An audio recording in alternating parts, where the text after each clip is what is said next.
जैसा स्वीटी बता रही हैं वैसा तो सच नहीं है।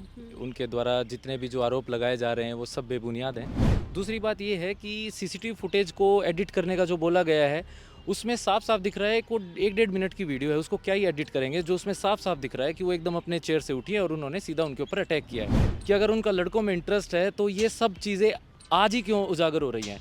वो 2015 से साथ में थे, 2015 से वो एक दूसरे को डेट कर रहे थे, वो लोग लिव इन में रहते थे। एक्चुअल डिप्रेशन में देखा जाए तो दीपक वाक़ई में एक टाइम पे था। बहुत उसको बहुत गहरी चोट लगी इस चीज़ के बारे में कि यार वो उसने अपनी एक इज़्ज़त कमाई है, उसने अपना एक रुतबा कमाया है समाज में कि यार चाहे कुछ भी हो जाए मेरे साथ अतुल सुभाष जैसा काम नहीं होना चाहिए। मैं कहा भाई ऐसा नहीं होने देंगे, वो काफ़ी डिस्टर्ब था। कहा कि वो तसले में नहाते थे और वो सब उन्होंने कमेंट्स जो किए हैं। मैं उसके बारे में ये बता दूँ कि 2014 का सेकंड हाईएस्ट बिडर था दीपक निवास हुड्डा प्रो कबड्डी लीग में। डिवोर्स पिटीशन कोर्ट में डालती हैं। देखो डिवोर्स की लड़ाई कोर्टों में लड़ी जाती है। ऐसे सोशल मीडिया पे लाइव आके डिवोर्स की लड़ाई नहीं लड़ी जाती। वो एक कोर्ट का procedure, due process of law, एक डिफाइंड प्रोसीजर है। राम राम नमस्कार। इस समय आप हरियाणा तक देखना शुरू कर चुके हैं और मेरा नाम है सोनिया सत्यानीता। भारतीय कबड्डी टीम के पूर्व कप्तान दीपक हुड्डा और इंटरनेशनल बॉक्सर स्वीटी बुरा के बीच का जो विवाद है वो उनकी घर की चारदीवारी से बाहर कोर्ट कचहरी से लेकर सोशल मीडिया पर लगातार छाया हुआ है। उनकी एक वीडियो भी वायरल हो रही है। वीडियो में एक शख्स आप दीपक हुड्डा के साथ बैठे देखते हैं। उन शख्स का नाम है सागर पंघाल, जो कि दीपक हुड्डा के वकील हैं। हम उनसे आपको मुखातिब कराएंगे। हम बताएंगे इस केस के भीतर की क्या कुछ बातचीत रही हैं, इस केस में क्या कुछ है, और साथ ही वो जो मारपीट हुई, स्वीटी बुरा ने दीपक हुड्डा के साथ जो मारपीट की, उसकी क्या कुछ कहानी है। सर पहले तो बहुत शुक्रिया समय देने के लिए। Thank you ma'am. मेरा पहला प्रश्न तो यही, हमने वो वीडियो देखी, स्वीटी बुरा दीपक हुड्डा के साथ मारपीट कर रही हैं। स्वीटी का तर्क है कि उनको उकसाया गया। वो जो वीडियो है वो सिर्फ एक पक्ष का है। वो हिसार एसपी पर आरोप लगा रही हैं कि सिर्फ और सिर्फ उनको विलन बनाने के लिए ये वीडियो दिखाया गया है। क्या सच है इसके पीछे? नहीं देखिए, ऐसा जैसा स्वीटी बता रही हैं वैसा तो सच नहीं है। उनके द्वारा जितने भी जो आरोप लगाए जा रहे हैं वो सब बेबुनियाद हैं। और एक्चुअली उस दिन सीसीटीवी फुटेज की जो वास्तविकता है वो ये है कि इन्वेस्टिगेशन ज्वाइन कराने में गया था। उनके ऊपर जो एफआईआर हो रखी है दीपक निवास हुड्डा के ऊपर, तो इन्वेस्टिगेशन ज्वाइन करते वक्त दोनों पार्टीज़ को बुलाया हुआ था। और वहाँ पे किसी बात पे स्टार्टिंग से ही जो है स्वीटी का जो एटीट्यूड है और जो उनका एक वो था, काफ़ी हाइपरनेस उनमें देखी जा रही थी। तो किसी बात पे जब आपस में जो एसएचओ मैडम है वो सब सलाह विचार विमर्श कर रहे थे, तो किसी बात पे वो एकदम से इतना हाइपर हुई और उन्होंने एकदम से उनको अटैक किया और उनको फिजिकली असॉल्ट किया, जैसा कि आप सीसीटीवी फुटेज में सारे पूरे देश ने देखा है। लेकिन उनका ये तर्क है कि उनको विलन दिखाने के लिए हिसार एसपी ने ये सीसीटीवी फुटेज की है। इससे पहले दीपक हुड्डा उनको अपशब्द बोलते हैं, गाली देते हैं, इस तरह की बात भी वो कह पहली रही बात तो मैडम ये है कि आप ऐसे कैसे कह सकते हैं कि ये हिसार एसपी ने करवाया है? ऐसा तो कोई तथ्य नहीं है। मतलब दिस इज़ फेक, जैसा कि वो बोल रही हैं। ऐसा कोई वो ना तो रिकॉर्ड्स में है ना फिर वैसे ही इसके पीछे की कोई वास्तविकता तो नहीं है। दूसरी बात ये है कि सीसीटीवी फुटेज को एडिट करने का जो बोला गया है उसमें साफ-साफ दिख रहा है कि वो 1 डेढ़ मिनट की वीडियो है, उसको क्या ही एडिट करेंगे। जो उसमें साफ-साफ दिख रहा है कि वो एकदम अपने चेयर से उठी है और उन्होंने सीधा उनके ऊपर अटैक किया है। तो इसमें एडिट वाली कोई बात नहीं है रह जाती है, वो सब बेसलेस है। अच्छा, उस दौरान बातचीत क्या हो रही थी? उनको गुस्सा किस बात पे आया? देखिए वो तो मैं मीडिया में नहीं बताना चाहूँगा, वो थोड़ा-सा उन दोनों के लिए निजी है, उन दोनों की पर्सनल वो है, तो वो चीज़ तो आई एम सॉरी, वो मैं नहीं बता पाऊँगा। आप दीपक हुड्डा के वकील हैं इस समय जो आप केस लड़ रहे हैं। हाँ। तो यहाँ पर कुछ निजी बातें हैं जो स्वीटी बुरा ने कही हैं कि दीपक हुड्डा का इंटरेस्ट लड़कों में था हाँ। या लड़कों में रहा है।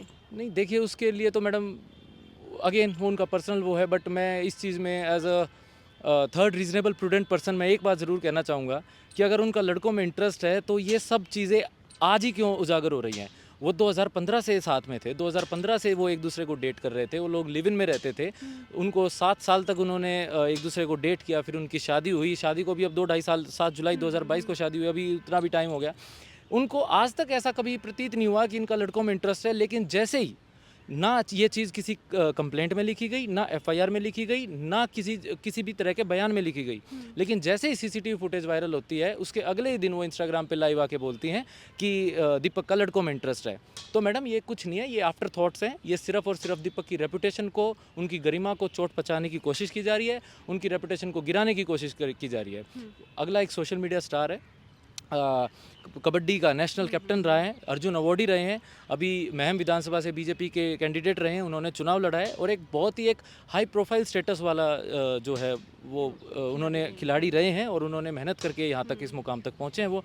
तो इन सब चीज़ों को मैं तो सिरे से नकारता हूँ, मेरे हिसाब से तो ऐसा कुछ नहीं। और बाकी अगलों का ये देखो निजी मैटर है, उनका पर्सनल मैटर है, अब उसमें मैं तो एज ए लीगल काउंसिल हूँ, मैं तो एज एन एडवोकेट हूँ, तो उसके बारे में तो मैं कोई कटाक्ष नहीं करना चाहूँगा। अगर मैं उनका स्पोक्स पर्सन होता तो मैं ज़रूर बताता। अच्छा, जब दीपक हुड्डा ने आपको ये केस दिया पैरवी के लिए, तो उस समय उनका क्या तर्क था, उनकी क्या रिएक्शन थी, क्या प्रतिक्रिया थी? कोई भी व्यक्ति जब उनके घर की बात बाहर आती है या वो किसी तीसरे व्यक्ति से भी जो वो बातचीत करते हैं तो डिप्रेशन में होते हैं, वो तनाव में होते हैं, क्या उनके भीतर ऐसा रहा कि परिस्थिति को संभाला जाए चार दीवारी के भीतर? देखिए, एक्चुअल डिप्रेशन में देखा जाए तो दीपक वाकई में एक टाइम पे था, बहुत उसको बहुत गहरी चोट लगी इस चीज़ के बारे में कि यार वो उसने अपनी एक इज्जत कमाई है, उसने अपना एक रुतबा कमाया है समाज में। वो इस मामले को रोकने के लिए या इस पूरे विवाद को रोकने के लिए वो कब से कोशिश कर रहे थे? वो इस मामले को पूरा रोकने के लिए आप ये लगा लीजिए, जब ये वैलेंटाइन वीक आता है तो उसमें भी वो हिसार गए हैं उनके पास और उनको मनाने के लिए वो टेडी वगैरह लेके गए हैं कि स्वीटी कोई बात नहीं, मान जाओ, इन सब चीज़ों को इतना वो नहीं वो करते हैं। तो उन्होंने अपनी तरफ से हर संभव कोशिश करी, बट वो उनको दोनों का पर्सनल मैटर है कि अब वो नहीं मान रही और वो इन सब चीज़ों में मीडिया के उस पर आ रखी है। बट हालांकि अब दीपक बिल्कुल ठीक है, एक टाइम पे वो काफ़ी स्तब्ध रह गया था इन सब चीज़ों से, काफ़ी शॉकिंग था उसके लिए ये चीज़ कि उसकी धर्मपत्नी किसी के खिलाफ ऐसे एलिगेशंस लगाए, तो वाकई में एक डिस्टर्बिंग देखो किसी भी एक थर्ड डिसेबल प्रूडेंट पर्सन के लिए रहता है। यानी ये अचानक नहीं हुआ, ये कई महीनों से जारी था? काफ़ी लंबे टाइम से, मतलब अब उसके बारे में तो देखो मैं नहीं बता सकता पूरे फैक्ट्स तो, बट हाँ चीज़ें रातों रात तो नहीं बदलती, लेकिन हाँ ये एलिगेशंस जो हैं ये ज़रूर रातों रात बदले हैं और सीसीटीवी फुटेज आने के बाद एक अलग ही लेवल का हमको इसमें देखने को मिला है। अच्छा सर, अब ज़रा इत्मीनान से इस केस के बारे में बताएं कि दीपक हुड्डा ने स्वीटी पर फ्रॉड का केस दर्ज कराया है, जितनी जानकारी हम तक पहुंची है। अब क्या केस हैं दीपक के स्वीटी पर, क्या स्वीटी के आरोप हैं? देखिए, उस चीज़ को तो मैं ज़्यादा वो उस पर कटाक्ष नहीं करूँगा क्योंकि वो कोर्ट का मैटर है, कोर्ट में विचाराधीन है मामला, है ना। लेकिन जैसा कि एफआईआर और उन सब के कंप्लेंट के बेसिस है, फाइनेंशियल फ्रॉड का था, बट ऐसा कुछ फाइनेंशियल फ्रॉड दीपक की तरफ से नहीं हुआ है। अच्छा, स्वीटी बुरा ने फाइनेंशियल फ्रॉड का दीपक हुड्डा पे लगाया है? हुड्डा पे लगाया है और ऐसा तो नहीं है, लेकिन हमारी तरफ से भी 420 का और जो मारपीट है, voluntary causing hurt, obscene acts और सेक्शन 296 बीएनएक्स, काफ़ी सारे सेक्शंस हमारी तरफ से भी लगाए गए हैं। जैसा कि आपने सीसीटीवी में तो देखा ही है कि एकदम से अटैक किया जा रहा है, तो क्रिमिनल इंटिमिडेशन बहुत सारी चीज़ें हमारी तरफ से की गई हैं। लेकिन क्या ये भी माने कि स्वीटी को उकसाया गया, इस तरह के शब्द बोले गए, क्योंकि परेशान दोनों पक्षों के व्यक्ति बता रहे ना खुद को? नहीं, ऐसा कुछ नहीं था। ये तो मतलब उसमें हाइपरनेस ज़्यादा है, उनका एक एटीट्यूड ही बहुत ज़्यादा एक शॉकिंग था। ऐसा कुछ नहीं था कि इनकी तरफ से किसी चीज़ के ऊपर उकसाया गया हो। अच्छा, जैसे उन्होंने कहा कि दीपक की सैलरी उनके अकाउंट्स में आती थी, फ्रॉड का केस या इस तरह पैसे का जो लेन देन है, उनका कहना है कि दीपक का आर्थिक पक्ष कमजोर रहा। वो सारी चीज़ कोर्ट पे छोड़ दीजिए आप ज़्यादा मतलब निकालने की कोशिश कर रहे हैं, ऐसा कुछ नहीं है। देखिए, मैं सिर्फ आपको एक बेसिक सी बात बता रहा हूँ कि ये सारे बेसलेस एलिगेशंस है, ऐसा कुछ नहीं है ना। अब इन सब चीज़ों के बिल जितना ज़्यादा अंदर जाएंगे, जितना ज़्यादा डिग इन करेंगे, उतनी ज़्यादा बातें निकलेंगी। बट मैं आपको ऊपरी तौर से बता रहा हूँ कि इसमें सच 1% भी नहीं है, समझे। दीपक की क्या प्रतिक्रिया इस समय, आपसे उनकी बातचीत हुई हो, उनका इस केस के मार्फत क्या कहना है?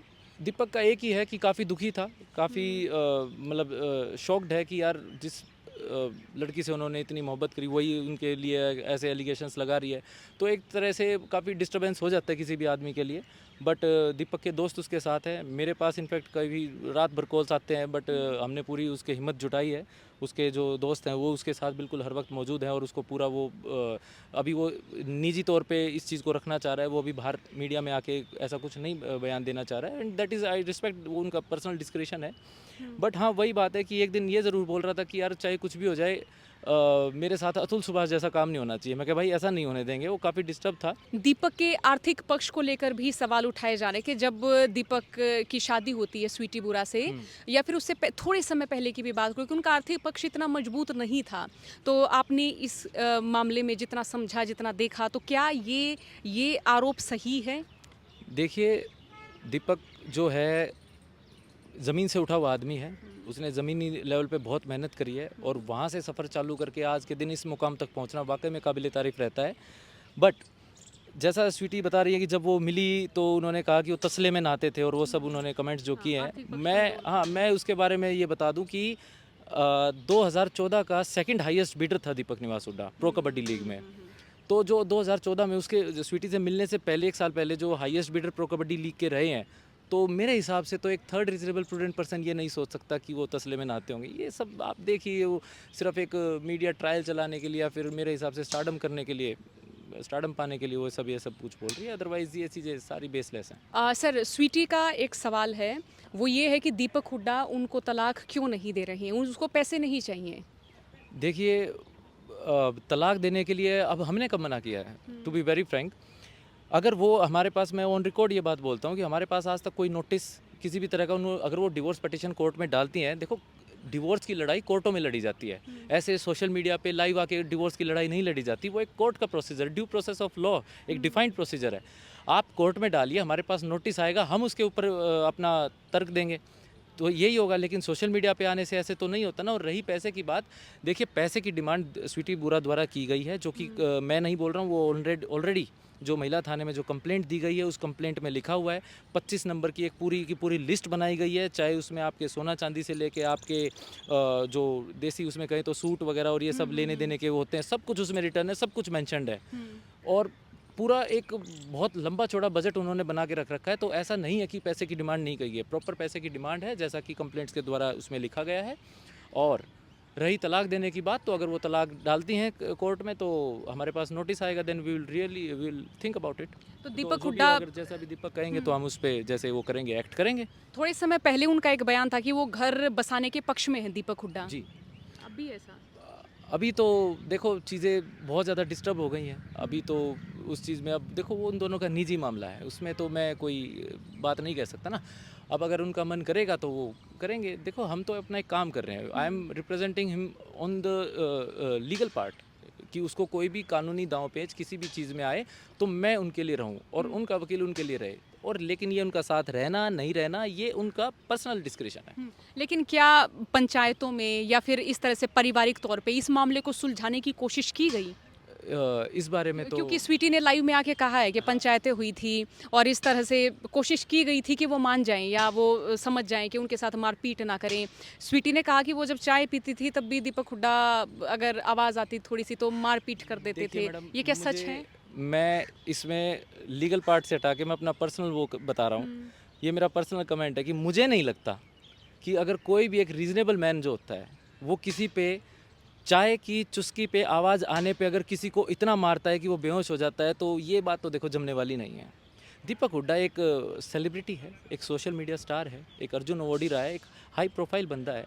वो इतना ऐसा तो नहीं हो सकता, जहाँ तक मेरा मानना है कि, और ऐसा कोई नहीं हो सकता। मतलब कम ऑन मैन, क्या ऐसी बात कर रहे हो? मतलब कि कोई चाय की चुस्की पे अगर इतना ज़्यादा मारे कि वो बेहोश होने लग जाए, तो ये सब तो बिल्कुल एक हो सकता है किसी व्यक्ति के दो किरदार हों, दुनिया के सामने कुछ हो या वो अपने व्यक्तिगत जीवन में कुछ हो। तो अगर होगा तो अगर वो एविडेंस लाएंगी तो कोर्ट देखेगी।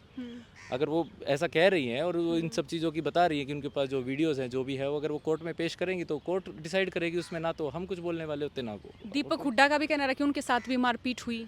हाँ जी, उनके साथ मारपीट की गई है और उनके द्वारा जो मारपीट के जो फ़ोटोज़ हैं वो हमने क्रिमिनल कंप्लेंट में अटैच किए हैं।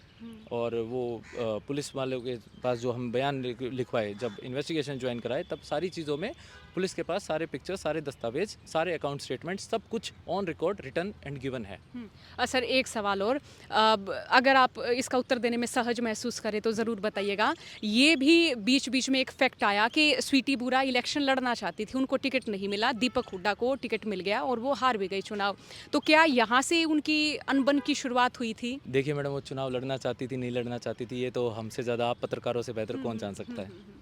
उसके बारे में तो मेरा कोई वो नहीं है। लेकिन अनबन के सिर्फ क्या मालूम क्या रीजंस रहे हैं, वो तो वही लोग बता पाएंगे। जैसे एक कारण ये भी रहा कि चुनाव में खर्चा लगा, उनकी ओर से पैसे की डिमांड की गई, दीपक हुड्डा की ओर से, उनके स्वीटी बुरा के परिवार से गाड़ी की डिमांड की गई। ऐसा कुछ नहीं। और अगर ऐसा है तो आप वो शो करें कोर्ट में, और कोर्ट में डेफिनेटली अगर ऐसा कुछ होता है तो हम भी ये देखना चाहेंगे कि ऐसा वाकई में हुआ है नहीं हुआ है, बट मेरे हिसाब से ऐसा कुछ नहीं है, ये सब बेसलेस है।